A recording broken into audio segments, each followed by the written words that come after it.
Bonjour, bonsoir, merci d'être là. Avant de commencer dans le vif du sujet directement, je voudrais d'abord remercier l'association des Amis du Musée de l'Imprimerie de m'avoir invité pour faire cette conférence, et aussi le Musée de l'Imprimerie lui-même, d'où toutes les images à peu près que vous allez voir ce soir proviennent, et ce que j'ai pu faire cette recherche dans ce musée. Donc, ce que vous allez voir là est le résultat de ce qu'on appelle le corpus typographique français. C'est-à-dire que depuis une dizaine d'années, le ministère de la Culture numérise. Donc on a commencé par les peintures, les sculptures, les tableaux, le vrai art. Et après 10 ans, on s'est dit, tiens, on pourrait faire du graphisme aussi. Et donc, il y a ce plan de numérisation qui a été lancé, et le musée de l'imprimerie de Lyon y participe, en créant justement, alors, en deux parties, une première partie que je vais vous présenter ce soir qui est le corpus typographique français, et une deuxième partie sur les éphéméras. Les habitués de l'endroit doivent savoir ce que c'est, donc les imprimés éphémères et anonymes. Donc ce corpus typographique français vise à recenser, c'est pas exhaustif, mais à recenser à peu près toutes les polices de caractères dessinées en France entre 1850 et aujourd'hui. Donc, ça sera une série de notices qui se trouvera sur Internet. Ce n'est pas encore le cas pour l'instant, c'est en train d'être mis en place. Ça se trouvera sur le site de la Bibliothèque municipale de Lyon, et on pourra aller consulter des textes et des images qui présenteront comme ça une espèce de tour d'horizon de la typographie de cette période.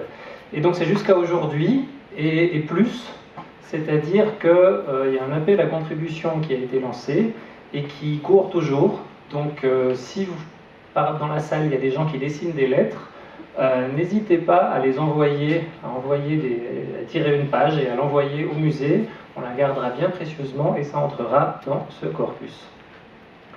Donc, ce corpus, on a décidé de ne pas être exhaustif, ça n'est pas vraiment possible non plus, mais d'être représentatif. Donc, il y a des choses, dans la période, des choses relativement anciennes. Alors, peut-être que certains d'entre vous ont eu un instituteur partisan de la méthode Freinet. Ça date un petit peu. Donc, c'est des composteurs pour composer en classe des petits journaux dans la méthode pédagogique Freinet. Alors, il y a des choses un peu plus récentes, comme des boîtes, bêtement. Ici, c'est la boîte du programme Icarus pour les premiers programmes de dessin de caractères numériques. Il y a des choses très très belles. Est-ce que quelqu'un reconnaît le caractère en question? C'est du Mistral, oui. Donc dessiné par Roger Excoffon, qui a eu énormément de succès, mais bon, qui a un petit défaut, enfin un défaut si on veut, c'est que quand vous avez un caractère en plomb, la lettre évidemment est gravée à l'envers dessus, et du Mistral, si vous prenez une lettre isolée, même à l'endroit c'est difficile de la reconnaître. Alors à l'envers d'autant plus.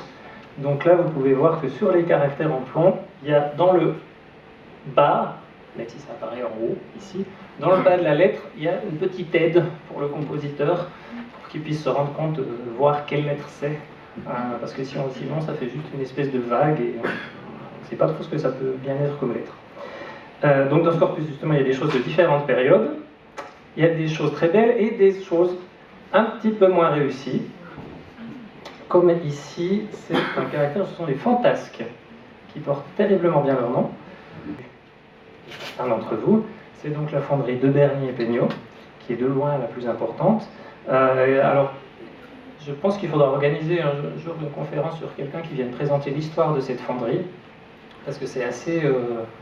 on s'ennuie pas, c'est des mariages, des tromperies, des rachats, des escroqueries, enfin c'est une véritable saga.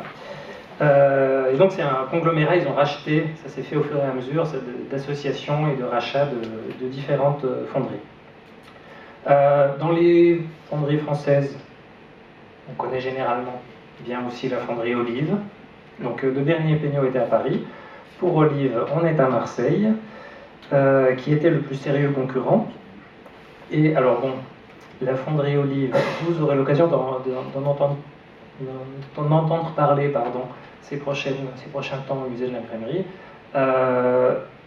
En l'occurrence, là, ce qui est assez drôle avec eux, c'est qu'ils ont toujours un peu d'humour dans les spécimens.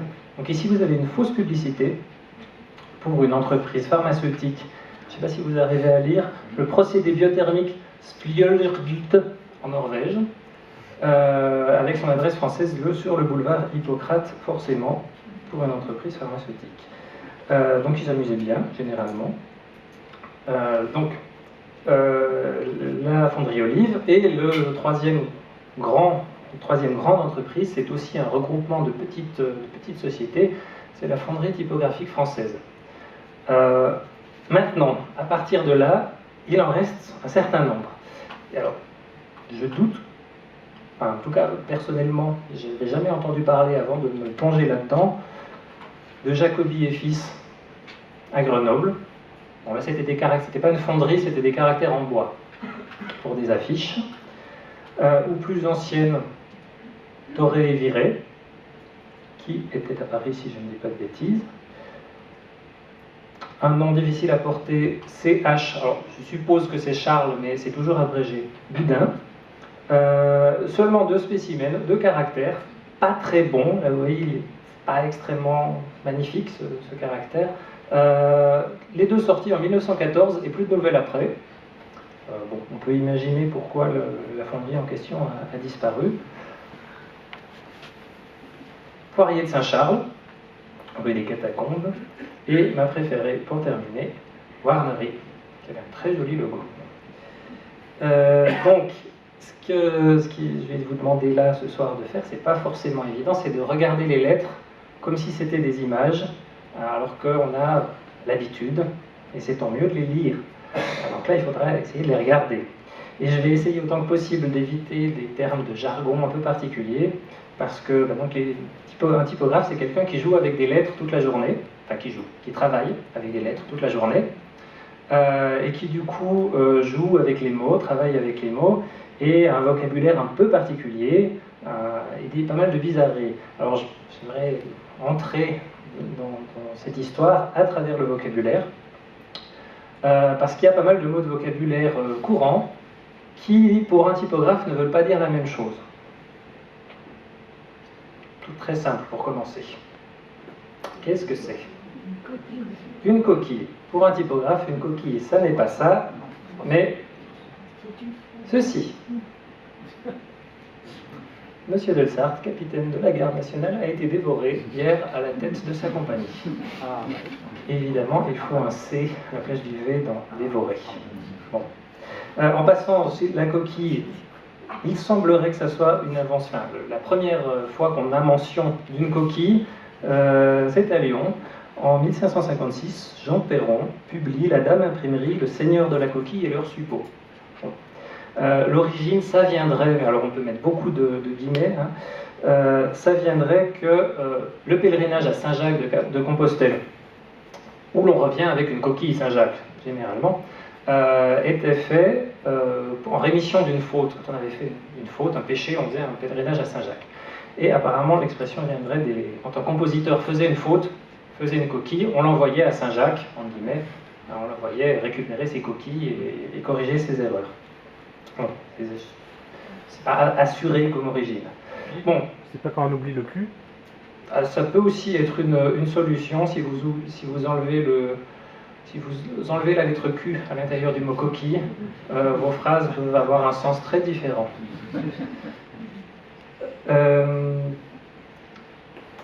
Autre vocabulaire typographique. Donc cette image-là ne vient pas du musée de l'imprimerie.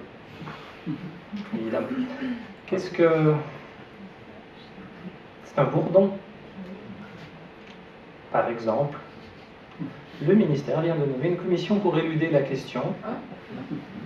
On peut y croire très aisément, mais évidemment, au départ, c'était prévu pour élucider la question. Donc un bourdon, c'est quand on oublie quelque chose. Ça choque pas. Non, c'est pas... Alors, tant qu'on est dans les animaux, avec la coquille et le bourdon, on a aussi ceci qui s'appelle, dans les ateliers, c'est un chien. C'est la brosse pour nettoyer. Il y a aussi les canards, qui sont des journaux bon marché et de pas très bonne qualité. Et puis, semble-t-il, mais alors là, je ne peux pas vous dire d'où ça vient, quand on est typographe et qu'on va enterrer un collègue, on mange un lapin. Je ne sais pas s'il y avait des habitudes de manger du lapin après les enterrements. Enfin, donc, je ne sais pas. Donc, dans cet aspect de manipulation des noms et des lettres, il y a déjà une particularité assez française. Je ne sais pas non plus pour quelle raison exactement, c'est qu'on renommait très souvent les caractères. Dans les autres pays, production en Allemagne ou en Angleterre, étaient vendus sous un certain nom, et en France, on changeait le nom. L'exemple le plus connu étant l'Europe pour les compositeurs français. Aujourd'hui, sur un ordinateur, ça s'appelle du Futura, qui était le nom original, mais pour les clients français, ça s'appelait de l'Europe. L'autre exemple très connu étant le folio, le caractère folio, qui était vendu en France sous le nom de Caravelle. Je ne sais pas non plus la raison exacte. Donc, si on continue dans ce vocabulaire, plus difficile. Qu'est-ce que représente ce tableau? Alors, le côté oriental n'est pas très mis en valeur, mais c'est une égyptienne grâce à Langer. Vous êtes d'accord? Mais une égyptienne grâce à Langer pour un typographe, c'est ceci. Malheureusement. Donc, le côté allongé, c'est-à-dire les lettres étroites. Grasse, c'est-à-dire très noir, très foncé. Et égyptienne, ce sont donc c'est donc le nom qui a été donné au caractère, dont les empattements, donc les pieds des lettres qu'on voit en haut et en bas, les petits pieds horizontaux, ont la même épaisseur que les verticales. Ça s'appelle des égyptiennes. Alors, si vous prenez une égyptienne avec ses empattements rectangulaires et que vous les exagérez, c'est-à-dire que les parties horizontales deviennent plus importantes que les parties verticales, au contraire de toute la tradition calligraphique et typographique, vous leur mettez un peu d'étalons, qui ressemble un peu à ceci. Et là, on change de pays, on était en Égypte, et là, on se retrouve avec des italiennes. La raison exacte, je ne sais pas précisément non plus.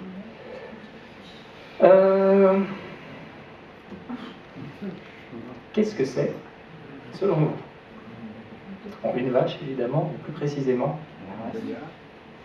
Ça, c'est pas une Montbéliarde, c'est une Normande. Pour un typographe, une Normande, c'est ceci. C'est donc un caractère du type didone, où donc on a une construction extrêmement géométrique et très verticale. Si vous regardez le haut bas de case de Paul Zoroui, vous verrez que c'est construit vraiment sur un axe vertical. Les caractères plus anciens avaient des axes penchés dus à des formes calligraphiques. Et donc, ce type d'idome est très très gras. Ce qui fait qu'on a des verticales très grasses et des horizontales qui sont extrêmement fines, qui font des petits filets très légers. Donc ceux-ci, ce sont des normandes. Quand vous prenez une normande et que vous la serrez, vous arrivez à une bretonne. Je ne sais pas exactement pourquoi non plus. Et alors, quand je vous dis ça, c'est dans plusieurs spécimens. Apparemment, c'était un terme généralement utilisé. C'est pas un vendeur qui a choisi ce nom-là une fois. C'était très fréquent. Et au contraire, si vous prenez une normande et que vous l'écrasez, vous la tirez horizontalement, c'est une alsacienne. Les deux présentés ici viennent de la fonderie Viret. Tant qu'on est dans les régions, allons-y avec cette chose assez étonnante qui est une écriture parisienne. Voilà. Écriture parisienne fondue par la fonderie typographique française. Vous verrez, la fonderie typographique française, généralement leur production, c'est pas les plus classiques du lot. Écriture parisienne. La française légère. Bon, là c'est pour du grec, mais c'est la française, un caractère typiquement français. Et peut-être que ça dit quelque chose à quelqu'un, cette forme. En fait, c'est du caractère auréole, qui a eu énormément de succès en version condensée. Et il y a eu tellement de succès que donc c'était vendu là en grec. La page d'après, vous l'avez en cyrillique. Ça a été développé pour la vente à l'international. Et du coup, c'est devenu pendant très longtemps le style quasiment national français. Quand on voyait des espèces de choses florales et molles comme ça, on disait que c'était français. Warnery, qu'on a vu tout à l'heure, proposait, eux, leur gauloise, qui, si on devait le classer dans le système Vox-Atypi, serait un peu problématique, parce que c'est un peu plein de choses à la fois. C'est assez particulier et assez peu utilisé. J'en ai vraiment croisé très peu dans des spécimens ou dans des petits des éphéméras imprimés, ce genre de choses-là. Donc tout ça, c'est une question de connotation. Donc, est-ce que vous voyez ce qu'est un caractère d'anglaise? Les écritures liées, très très penchées, qui sont faites avec une plume métallique. Maintenant, un anglais qui penche de travers, qu'est-ce que c'est? Enfin, une anglaise, pardon, qui penche de travers. C'est une écossaise. Donc vous avez ici des anglaises, mais penchées à gauche, au lieu de pencher à droite. Alors c'est peut-être pas évident pour ceux qui sont le plus à l'arrière, mais on peut voir que c'est vraiment des caractères typographiques, parce que la jonction entre les caractères ne se fait pas très bien, il y a des petits blancs qui apparaissent, ça montre que c'est vraiment des caractères en plomb. Maintenant, quel pays? Avec des noms bien franchouillards comme Gare d'Orléans, Bordeaux, Bulletin des Halles. Ce sont des Danoises. Là, je ne sais pas où c'est qu'ils sont allés chercher l'idée des Danoises. Pareil pour ceci. Présenté avec les ornements Les Cyclamènes, la collection de 5,40 kg. Ce sont des Hongroises. D'ailleurs, vous pouvez voir en passant, si vous ne l'aviez pas fait jusque-là, donc les caractères s'achetaient au poids. Maintenant, si on va un petit peu plus loin, là vous voyez qu'on a déjà des tracés un peu calligraphiques. On ne sait pas trop quel outil utilisait le calligraphe pour faire ses lettres, ni quelle drogue il avait pris, mais c'est calligraphique. La citation calligraphique, ça marche très fort à l'époque, surtout quand on veut citer l'Extrême-Orient. Donc ici vous avez les javanaises. Bon, voilà, on ne va pas composer un livre entier comme ça, évidemment, c'est pour du titrage et de la publicité, ce genre de choses.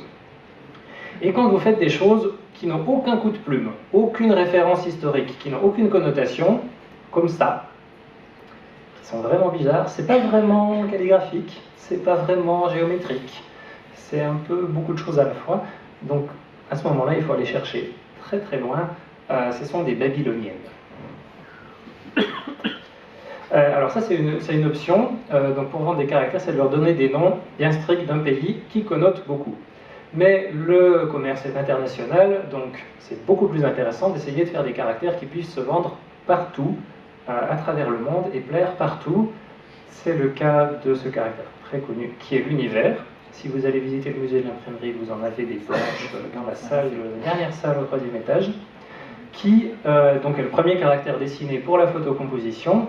Et là, vous avez 21 variations sur un thème unique. C'est le premier caractère autant décliné, en version normale, grasse, italique, qui est plutôt du romain penché, condensé, étendu, etc. C'est très vaste.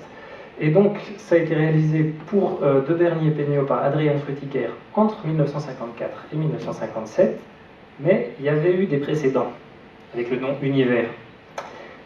Il y avait les universels, de Migras, là en l'occurrence, de la fonderie Dutray à Limoges, qui eux, donc pour les gens qui connaissent un peu, vous voyez le caractère Futura, c'est sorti 3-4 ans après le Futura, c'est du pseudo-Futura, voilà, c'était un peu leur spécialité, ils prenaient ce qui marchait bien, ils faisaient des copies plus ou moins réussies, et ils les sortaient à leur manière à eux. Alors, les petits trucs pour les reconnaître, c'est qu'il y a un G très très large, par exemple, que vous voyez ici, je sais si vous voyez là-bas. Voilà. Par exemple, le F minuscule descend sous la ligne de base des lettres. Donc ce sont les universels Dutray. On a aussi les universels de Warnery. Alors là, par contre, ça n'a rien à voir. Les minuscules, on pourrait comparer ça à du Times gras, un peu. Par contre, les capitales, c'est assez étrange. Si vous regardez le U capital, une espèce de forme de fer à cheval, assez particulière, et le A, la barre qui traverse le A, dépasse des deux côtés. Donc aussi, ils n'ont pas eu un succès phénoménal. Et donc, d'une fonderie à l'autre, on se copie, on se plagie, et allègrement. Dans l'histoire des plagiats, il y a une histoire qui est fameuse, c'est celle du caractère Peño, que vous pouvez voir, par exemple, si vous allez à Paris, sur le fronton du palais de Chaillot. Il y a un texte de Paul Valéry fait en Peño. Donc Peño fait par la fonderie de Bernier Peño. La fonderie Olive, concurrent direct, sort quelques années après le Chambord. Très proche, vraiment très ressemblant, mais plus sage. Du coup, Peño dégaine l'année d'après, si je ne me trompe pas, le Touraine. Bon, là, ils ne sont pas allés chercher loin dans les noms, après Chambord, le Touraine. Puis, quelques années plus tard, encore le Néo Peño. Un autre exemple moins connu qu'on a ici, justement cette même fonderie de Bernier Peño, a sorti le Nicolas Cochin. Il fait partie d'une série où il y avait le Cochin, le Nicolas Cochin, le Fournier le Jeune, et encore un dernier dont j'ai oublié le nom. Donc c'est basé sur, non pas des caractères anciens, mais sur des gravures de Charles Nicolas Cochin le Jeune, du XVIIIe siècle, qui était graveur, et qui gravait les légendes de ces images. Et donc ça se base sur les gravures de ces légendes. Ça a plutôt bien marché, du coup Dutrey saute sur l'occasion et sort son Jean-Jacques. Aussi dans les citations du XVIIIe siècle, je suppose que c'est en hommage à Jean-Jacques Rousseau, qui a les mêmes particularités, c'est-à-dire un très petit œil, c'est-à-dire une énorme différence entre majuscule et minuscule. Si vous regardez le mot bataille, le A de bataille n'arrive même pas à la moitié de la taille du B. Autre particularité, bon alors vraiment à ce caractère-là, c'est son A avec sa petite houppette qui dépasse sur la gauche, son A capital. Et puis un dessin, si on agrandit, un peu moutonneux. Il n'y a pas de ligne droite, ça tremble partout. Je ne sais pas quel était le but exact de ce genre de choses-là. Donc, si bien que dans les copies, les allers-retours, Peño ressort en 1929, quelque chose d'assez semblable aussi, qui est le Naudin, qui est un peu, voilà, il faut, j'imagine, pas forcément avoir d'énormes notions de dessin de caractère pour voir que le A minuscule dans le mot dent est quand même un peu biscornu. C'est pas extrêmement élégant et fin.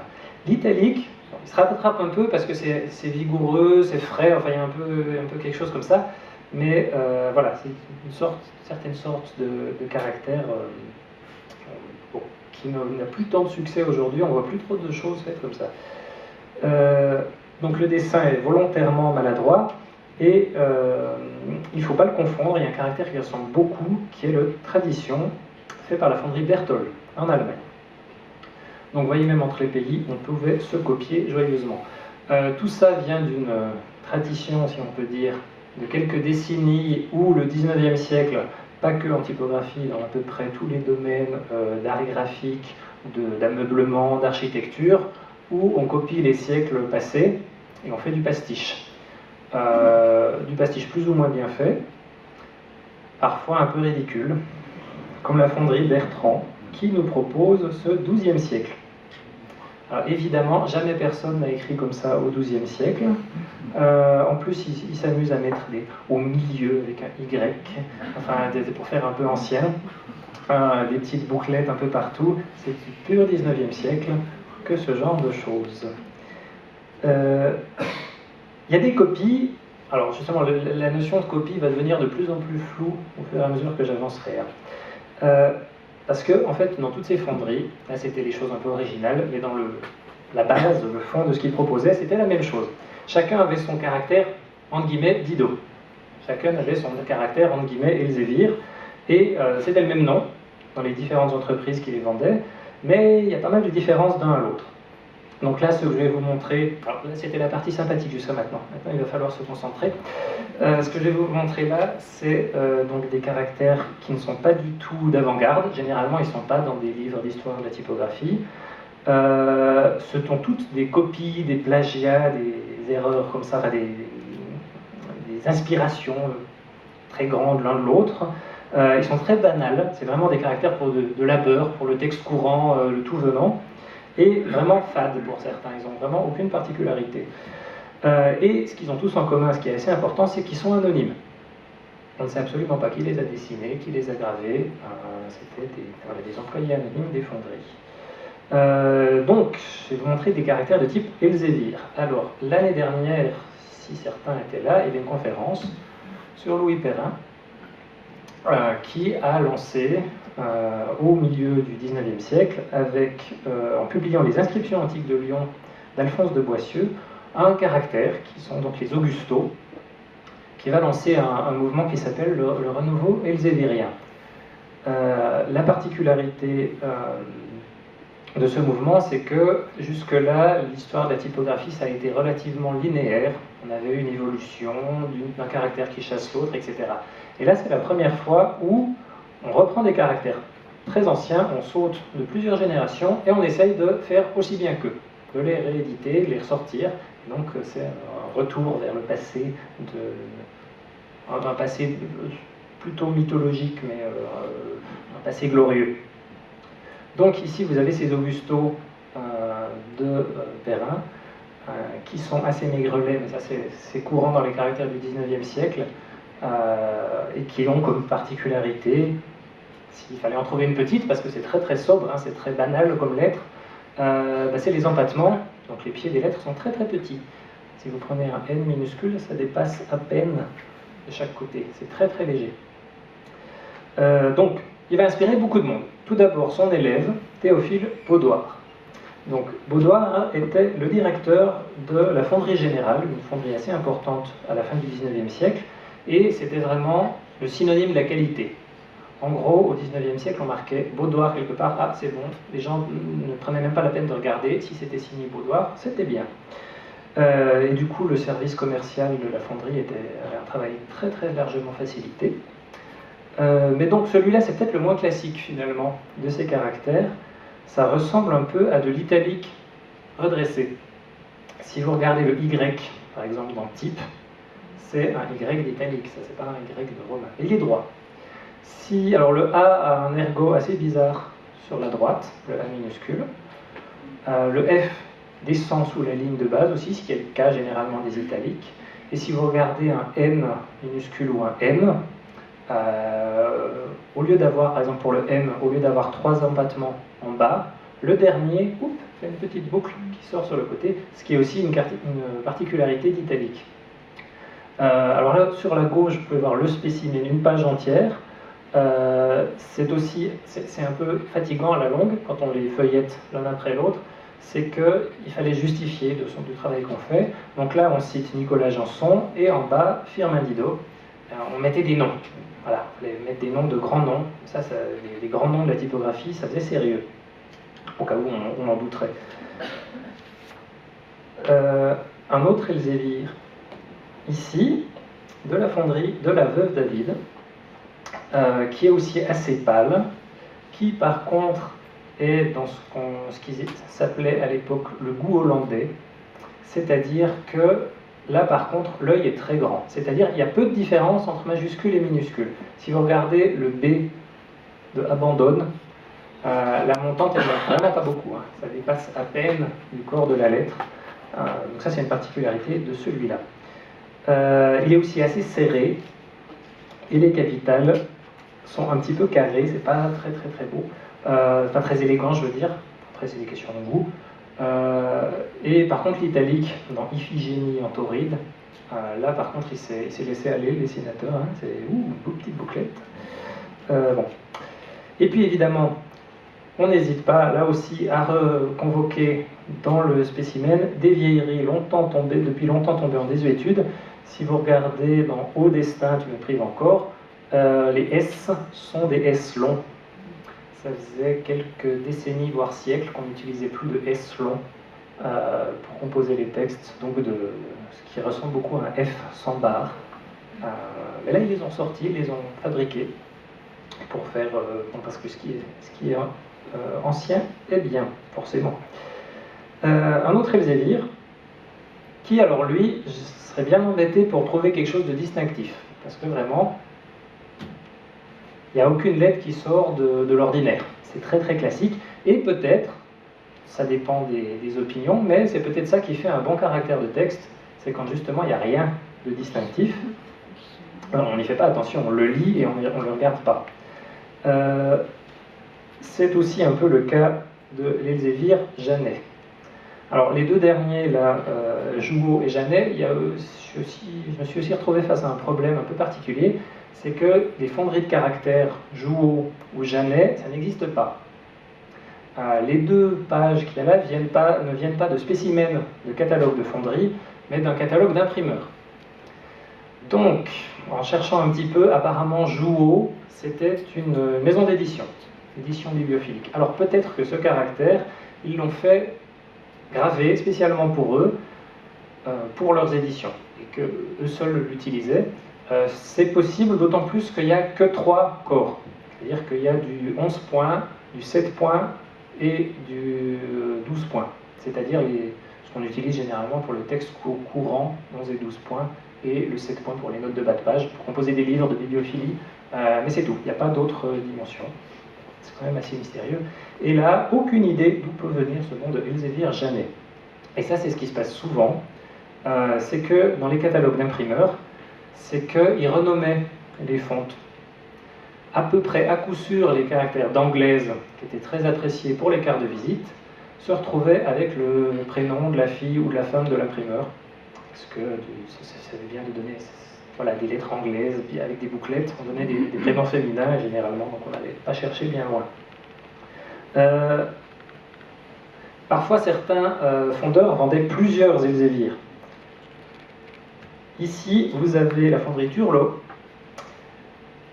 qui présente... Alors, il y a l'Elzévir Turlot, et sur cette page-là, il y a l'Elzévir anglais et l'Elzévir français. De là à dire lequel fait plus anglais et le plus français, c'est pas forcément évident, donc l'anglais est à gauche. Voilà, je pense que c'était surtout par commodité pour nommer les choses, qu'on donnait des noms comme ça, sans raison forcément de style. Il y en a un qui est plus intéressant, et on terminera avec celui-là, dans ces Elzévirs. Ce caractère plantin monotype. Donc il date de 1913 et il a énormément de succès.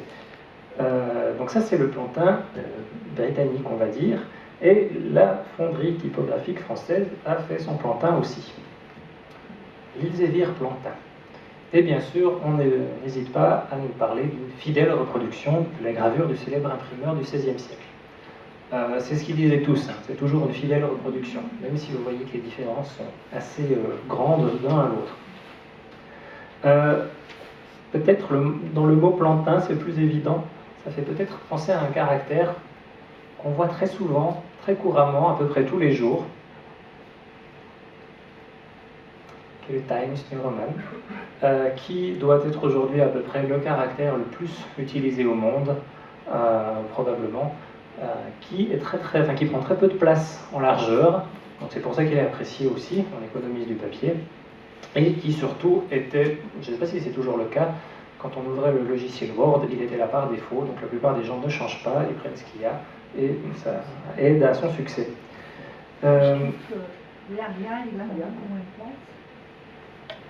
Alors c'est pas du tout le même style. Après, il faut voir si vous regardez la taille des minuscules. Parce que le corps des caractères est calculé sur la taille des capitales. Si vous comparez la taille des minuscules, qui vous mettez que les minuscules soient à la même taille, il va prendre plus de place.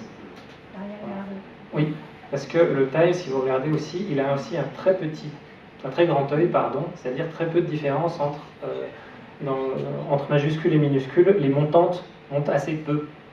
Ce qui fait que quand on compose en 10 points le Times, les minuscules sont assez grandes, donc on peut composer plus petit.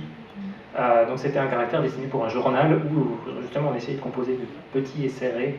Et d'ailleurs, le Times est très beau dans des compositions serrées. Il ne faut surtout pas aller commencer de faire des grandes marges et des choses comme ça, il perd de sa saveur quand on fait ce genre de choses-là. Donc ils ont pris à la même source avec cet Elzévir plantin, sauf que l'Elzévir plantin, il faut quand même le dire, est nettement moins réussi. Si vous regardez là, il y a quand même des choses qui ne vont vraiment pas.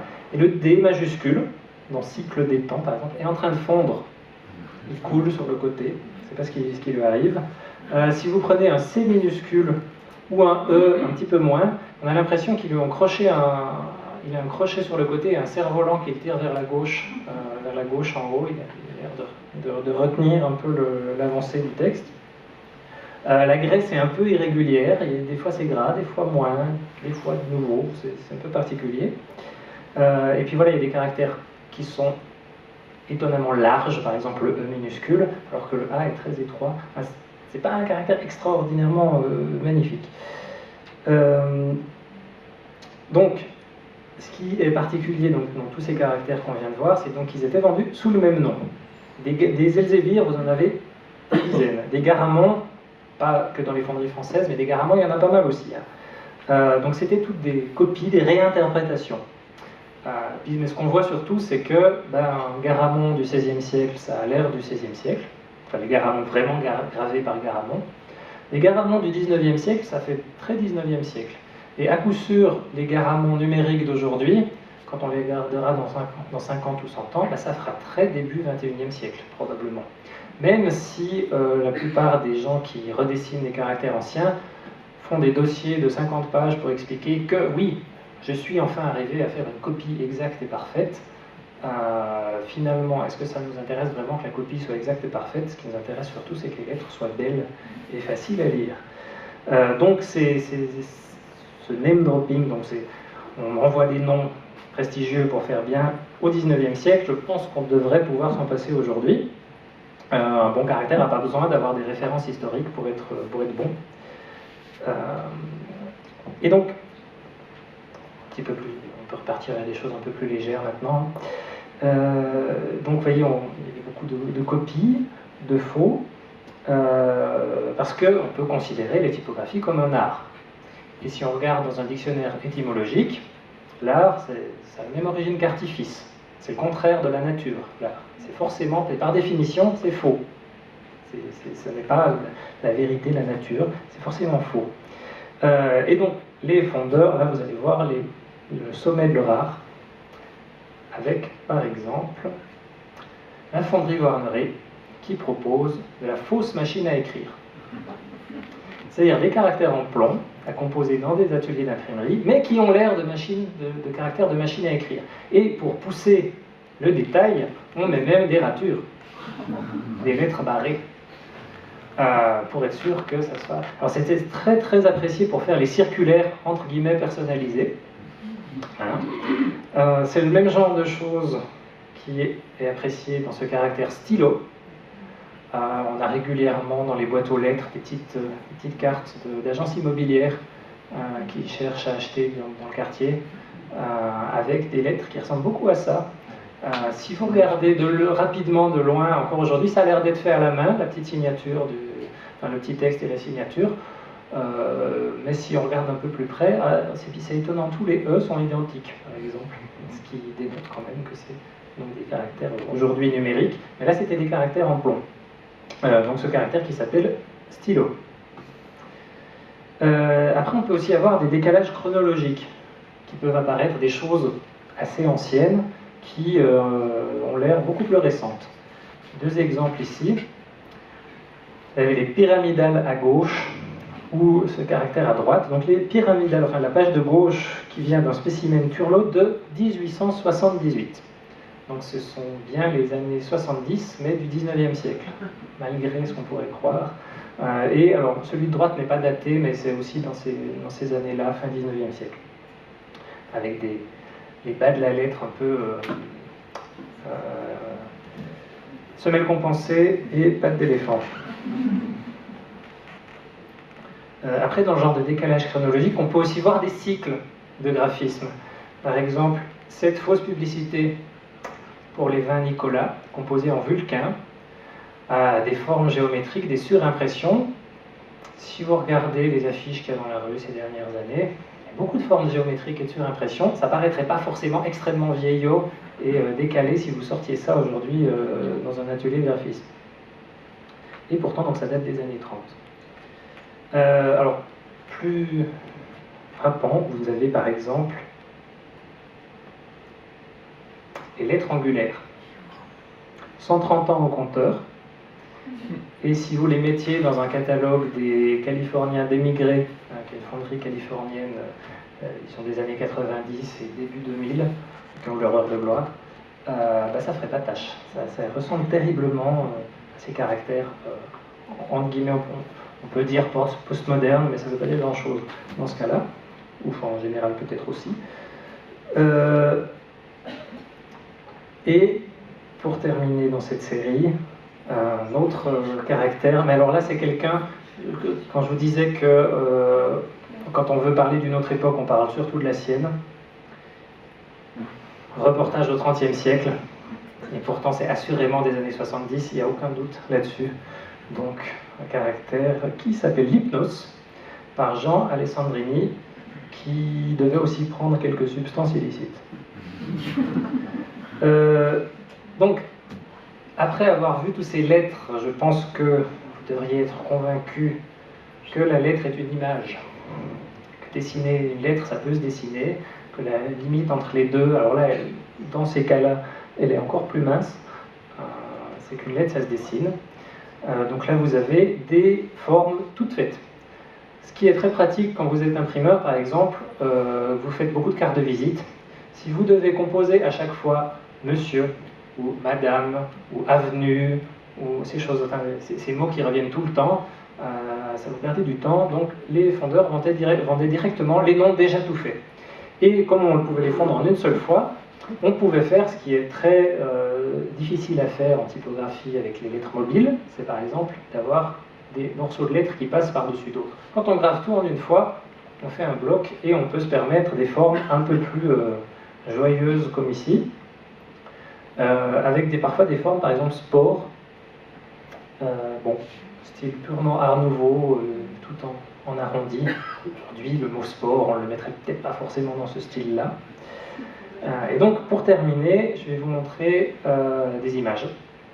Une petite série d'images. Parce que les vendeurs de caractères vendaient aussi des images. C'était des clichés typographiques, des clichés simples. Des images pour quoi faire?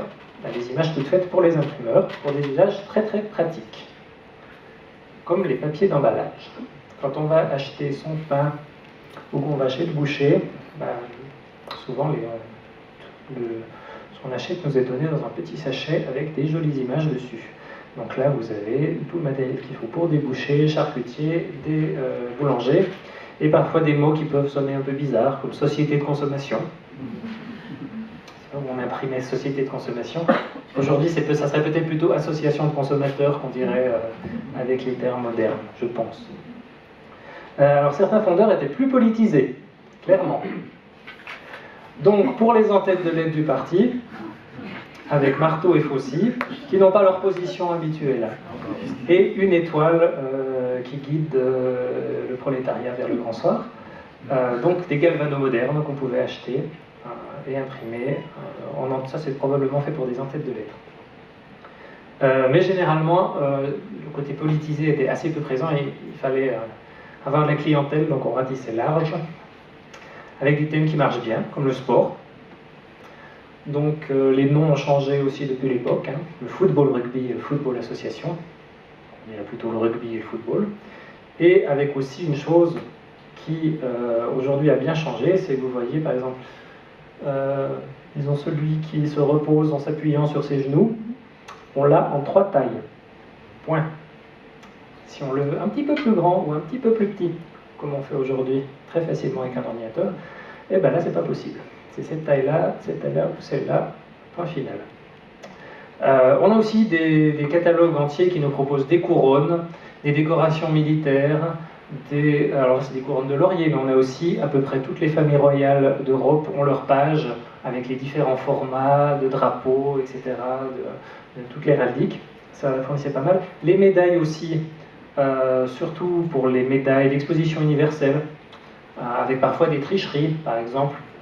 Vous aviez un logo d'une entreprise qui fabrique je ne sais pas trop quoi, avec des médailles sur le dessus pour montrer qu'ils avaient gagné des concours, mais comme ils n'en avaient pas gagné tant que ça, en fait c'était la même médaille, mais on montrait le recto et le verso.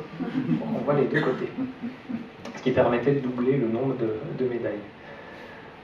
Et puis, pour la presse, les avis mortuaires, qui demandent passablement de croix, Donc là, juste pour s'imaginer, la page est très très grande. C'est à peu près ce format-là. Et pour les avis mortuaires, il y a aussi un matériel assez particulier, assez, qui aujourd'hui n'existe plus. Ce sont des pages entières de M capitales, avec des croix, des anges, des attributs divers et variés. Donc on a des pages de M. Est-ce que ça vous avez déjà vu des M comme ça? A priori pas. Qui sont généralement suivies par des pages de V. Alors les V, on est plus démonstratif, hein, comme c'est pour des avis mortuaires, avec squelette, flamme et différentes choses. Là, vous en avez un qui sort d'une tombe, et bon, différentes scènes de ce genre-là, rendues sous le sujet religieux. Alors là, par contre, de très grande taille, hein, c'est aussi des vignettes qui font facilement cette taille-là. Et donc l'utilisation, c'était fait pour être imprimé sur des billets d'enterrement. Ici, vous en avez un assez ancien. Alors il paraît que c'est très, je mets aussi des guillemets, que ça existe encore au Portugal, que pour annoncer le décès de quelqu'un, au lieu de mettre une petite annonce dans la presse et d'envoyer aux amis et aux proches, on met carrément une grande affiche dans la rue pour inviter les gens au convoi funéraire. En Italie aussi. En Italie aussi? À Naples. Oui, ouais. Oui, ouais. Et donc, en France, c'était chose courante. Bon, évidemment, pour les gens qui avaient les moyens de se payer une affiche, bien sûr. Et donc, voilà, on n'était pas la mort sobre et discrète d'aujourd'hui. On y allait. Un squelette qui pose sur sa grande draperie. Donc, ces M et ces V, c'était la forme standard, c'était messieurs, mesdames, vous êtes invités, etc. Donc, il y a toujours des M et des V. Avec l'heure, la date, etc. Et des formules, des prières, très souvent. Voilà. Alors, le musée de l'imprimerie, on a une belle pile de ces billets d'enterrement, c'est très joli à regarder. Oui, non, mais ils sont très beaux. Il y en a différentes époques. On voit aussi des évolutions de style. Et ils sont tellement jolis que je pense qu'ils mériteraient un jour peut-être une conférence rien que pour eux-mêmes. Donc, je ne vous en montre pas plus. Et sur cette petite touche macabre, je vais savoir si vous avez des questions. Et si ce n'est pas le cas, je vous remercie de votre attention.